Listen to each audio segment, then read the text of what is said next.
Queridos alunos, vamos lá, né? Mediante toda essa situação, nós agora vamos ter esse momento com vocês e nós já iremos para o nosso segundo capítulo de Geografia, nós iremos retratar sobre a dinâmica e características da população brasileira.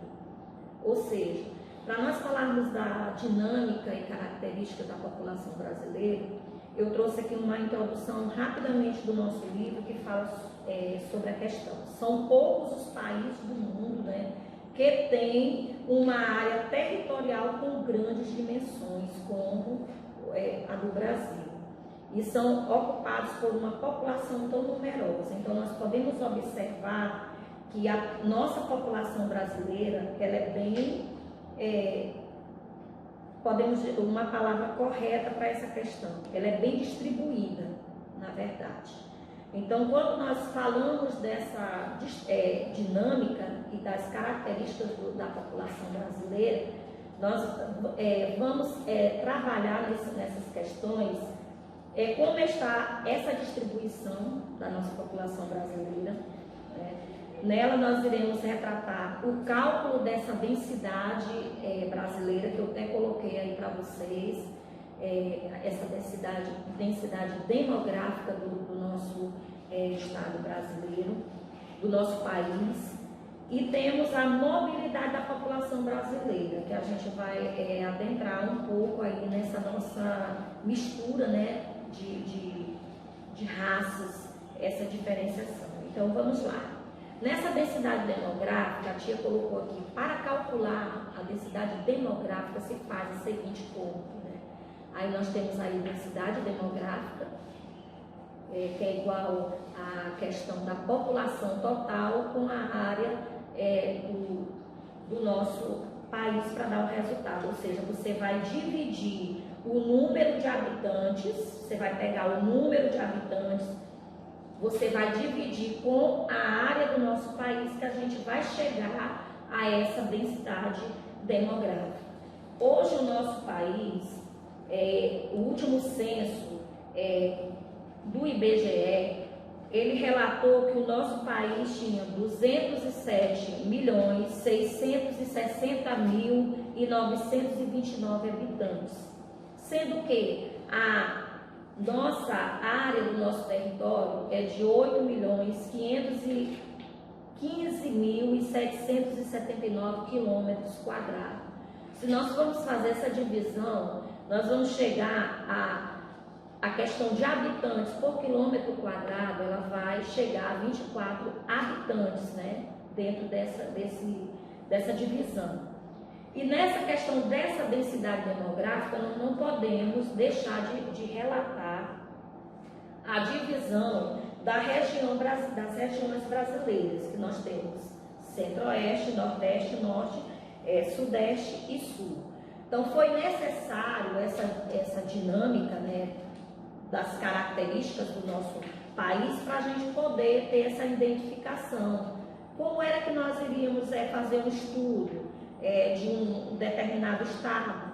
Como era que nós iríamos estudar o nosso estado, o Maranhão? Hoje o estado do Maranhão, ele tem 217, ele é dividido em 217 municípios. Então, para você ter essa noção que essa divisão demográfica é muito importante, né? Então, quando nós temos o conhecimento da divisão do estado que nós moramos, ou seja, do município, e nós estamos nos referindo aqui ao nosso país, nós estamos falando da população brasileira. Então, não esqueçam esse cálculo, eu vou repetir mais uma vez. Você vai dividir o número de habitantes com a área para você encontrar a densidade demográfica. É só você fazer a divisão do número da população com o número da área do nosso território. A área quer dizer o quê? O tamanho, né? A dimensão que ele tem no cálculo. Outra questão bem importante que eu quero falar para vocês, que nós temos bem aqui na página 358, temos aqui Brasil, distribuição da população. Isso foi feito em 2010. Gente, o censo no Brasil, ele é feito de 10 em 10 anos.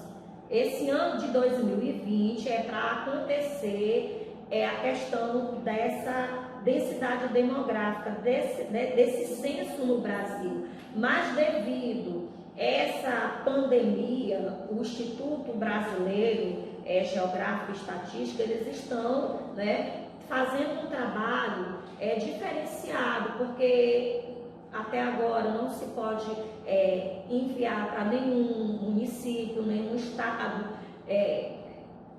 técnicos para fazerem essas pesquisas, que eles vão de casa em casa, porque 10 anos eles vão fazer um acompanhamento da nossa população, como estamos vivendo, a questão quantas pessoas estão estudando, quantas pessoas estão trabalhando, qual o grau de escolaridade que a pessoa já concluiu, ou se ele está estudando, quem está fora das salas de aula. Então, todo esse manejo é feito. A questão da moradia, quantas pessoas vivem na zona urbana ou na zona rural, tudo isso é feito. Quantas pessoas nasceram, quantas pessoas morreram, que é a questão da natalidade, a taxa, né, da natalidade, das pessoas que nasceram, mortalidade das pessoas que morreram.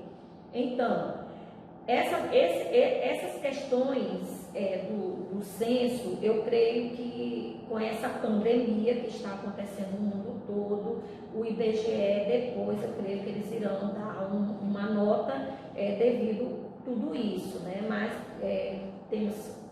estamos confiantes em Deus que breve nós iremos sair de todo esse processo. Muito bem. Iremos dar continuidade no nosso assunto sobre a questão da mobilidade da população brasileira. Queridos alunos, quando eu falo a mobilidade da população brasileira, eu vou adentrar na questão de migrações, emigrações e imigração. Nessa imagem que eu coloquei para vocês, eu fui além do conhecimento que está no nosso livro. Nós observamos aqui que de 1950 a 1960, nós observamos que houve uma razão de uma falta de oferta de emprego no nosso país, né? E isso vem ocorrendo, hoje está diferente, não, mas infelizmente esses dados eles são de grandes consequências. Então foi expressivo. De 1950 a 1960, e no nosso livro na página 363, ele vem dando esses dados, né, que ocorreu um período assim muito difícil, que foi o período da seca, né? Nesse período, e aí muitos nordestinos, principalmente da nossa região nordestina, eles começaram a iniciar esse processo da migração, e eles foram para alguns estados brasileiros, como o Rio Grande do Sul, Santa Catarina. Então eles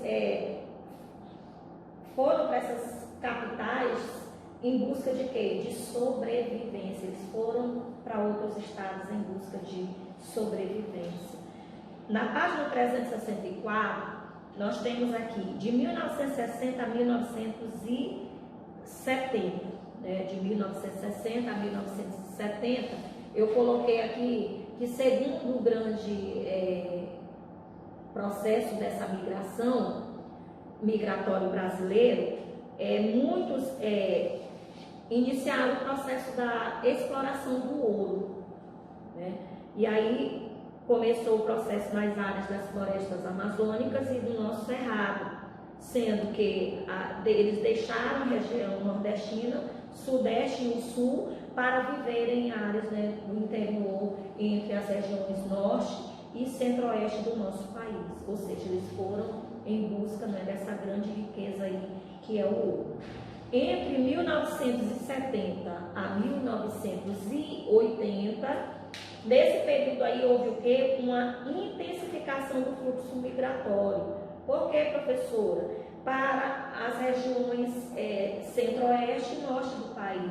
Porque houve-se lá uma virtude de novas fronteiras agrícolas, né, o processo da agricultura, e uma intensa corrente dessa região do norte para o sudeste, ou seja, tudo isso eles em busca de quê? De sobrevivência, em busca de melhores oportunidades.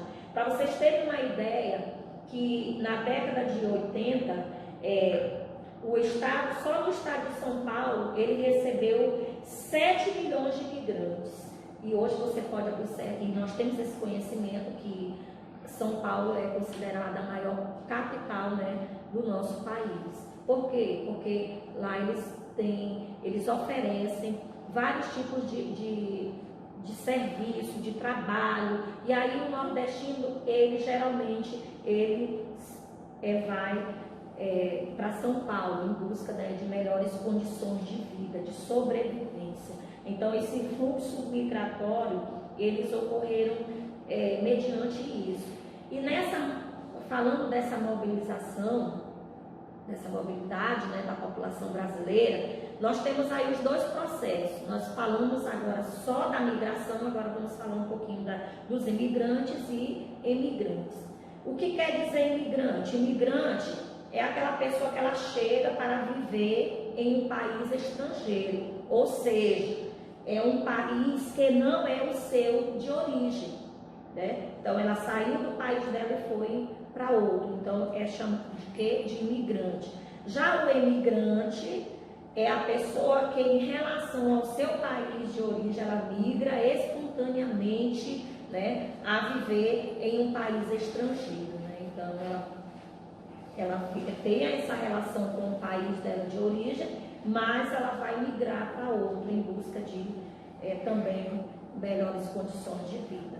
Então nós vivemos nesse processo. Em relação ao Brasil, ele é considerado imigrante, né? Até porque o nosso país, né, se a gente for comparar o Brasil e a Austrália, o Brasil ele é imigrante e a Austrália é o quê? Ela é imigrante, ou seja, portanto, nós observamos aí a diferença de imigrante e imigrante. Que imigrante é a pessoa que chega para viver em um país. E já o imigrante é a pessoa que ela tem uma relação com as origens do país dela, mas ela migra espontaneamente, né, para viver em um país estrangeiro, né?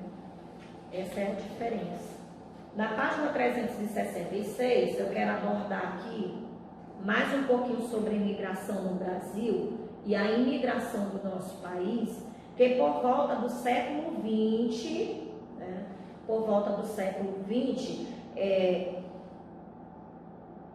foi feito vários estudos, né, e devido a esses fenômenos aí recentes, né, no Brasil, nós observamos que os imigrantes eles foram deixados por milhões de brasileiros que decidiram migrar para outros países, né? E hoje, com essa pandemia aí, nós estamos observando muito isso. Vários brasileiros, né, estão morando em outros países, muitos estão tendo dificuldade para retornar para o nosso país, e aí tem o consulado brasileiro, que é eles que resolvem, né, todo esse processo para que eles possam retornar.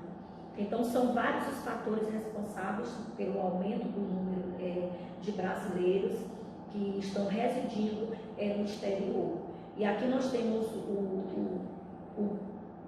o planisfério, na imagem do nosso livro, Brasil, principais fluxos de imigração. Essa pesquisa, mediante o IBGE, foi em 2015. E como eu falei para vocês, vamos ter outros dados, mas depois dessa pandemia aí, o censo brasileiro, eu creio que vai ser feito, e aí eles vão dar dados, né, mais precisos para nós de como está a situação do nosso país hoje, né? Porque é feito de 10 em 10 anos. E aí nós temos Brasil, principais fluxos de emigração em 2015, né? São vários esses fatores aí responsáveis. Aí a gente pode citar aqui dificuldade para ingressar no mercado de trabalho, a economia que está sendo vivenciada no Brasil e outros objetivos aí que influenciaram, né, essas pessoas a iniciar o processo dessa imigração em busca de melhor condições de vida. Já no processo da imigração no Brasil, eu quero ressaltar aqui 3 exemplos aí que nós temos no nosso livro didático, né? Na imigração no Brasil, houve-se, nesse processo dos imigrantes, diferentes nacionalidades, né, vêm para o nosso país por diversos motivos. Aí nós temos os 3 principais: conflitos políticos, temos étnicos e religiosos, né, que existentes no país de origem, porque nós sabemos que hoje cada nação ela tem ela tem sua maneira de governar, ela tem sua economia, ela tem sua religião, então isso tem que ser respeitado. O segundo ponto, procura de oportunidade de trabalho, que a tia está falando desde o início da nossa aula. Então, esse processo da mobilidade da população brasileira, ela ocorreu devido a quê? Esse processo de busca de melhores condições de vida, né, possibilidades para eles viverem melhor. E aí o que aconteceu em busca desse trabalho? Principalmente para alguns habitantes já da América Latina, onde as possibilidades de inserção no mercado de trabalho são menores. E aí eles tiveram que em busca da sua sobrevivência. E o último ponto vem busca por melhores condições de vida, que eu acabei de falar. Então, esses 3 pontos aqui, conflitos políticos, étnicos ou religiosos, e também a questão da procura de oportunidades, foram pontos aí que deram essas condições de melhores oportunidades de vida para esse povo. E já no mapa do Planisfera, aqui nós temos um mapa a seguir, ele mostra os principais países de origem de imigrantes, né? Aqui no censo de 2013. Brasil, principais fluxos de imigração. Aí está mostrando aí Espanha, os Estados Unidos, Portugal, Alemanha, Itália, Japão, Angola, China, Bolívia, o Paraguai, Uruguai, Argentina. Então, esses principais fluxos de imigração ocorreram nesse período de 2013, como está mostrando aí no nosso Planisfera e Brasil, principais fluxos de imigração. Queridos alunos, nós temos assim a cautela de dividir o nosso capítulo. Então, hoje nós vamos encerrar a nossa aula, mas nós não podemos esquecer que nós temos atividades, né? Então, o nosso capítulo aqui nós temos desde das páginas 360, 362, nós temos bastante atividade no livro que tem que ser respondida, nós não podemos deixar. Na verdade, da 359 a 362, nós temos a primeira atividade, né? E da mobilidade também nós temos atividades para serem feitas, porque na próxima aula nós vamos continuar. Então eu gostaria que vocês respondessem essas atividades, porque o tempo é pequeno, não dá para a gente fazer ainda essa integração professor-aluno. Primeiramente, iniciamos com o professor para o aluno, você que vai estar nos assistindo, né, em casa com essas aulas aí, que faça um bom proveito. Então, não esqueçam de responder as páginas 359 a 362, e nós temos também as páginas 368 e 369, tá, meus amores? Então, que Deus nos abençoe. Qualquer dúvida, vocês têm um grupo de pais da escola, os alunos, pode me chamar no horário de aula, você vai ter um horário organizado. Então, que Deus vos abençoe. Leiam o capítulo. Eu sempre gosto de focar isso aqui. Leiam o livro de vocês. para vocês tirarem as dúvidas também. Esse conteúdo que eu coloquei para vocês aí, que vocês observaram, leiam também com cuidado, não esqueçam de fazer as atividades, né? E se organizem. E não esqueçam, fiquem em casa. Um grande abraço a todos.